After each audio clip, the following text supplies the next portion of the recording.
ko na sa pagwawalis. Happy Monday, kape tayo bago walis. Kaya yung cellphone ko guys, may problema. Kailangan may ito pang charge kasi may problema sa battery, pero kaya pag-ipunan ko para may pang vlog. At sana pagpalain ako Lord para may pambili akong cellphone. Sa lahat ng mga pamilya ko sa probinsya, ingatan yung mga anak nyo ha. Hatid sundo yung sa school. Walis tayo guys. Maga ako magising guys kasi nag-andar ang baon alas 4:44.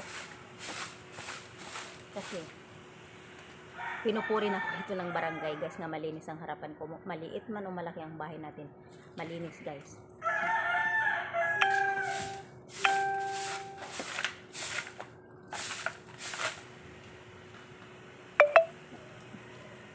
Thank you. Thank you sa lahat ha. Maraming salamat sa support. Thank you.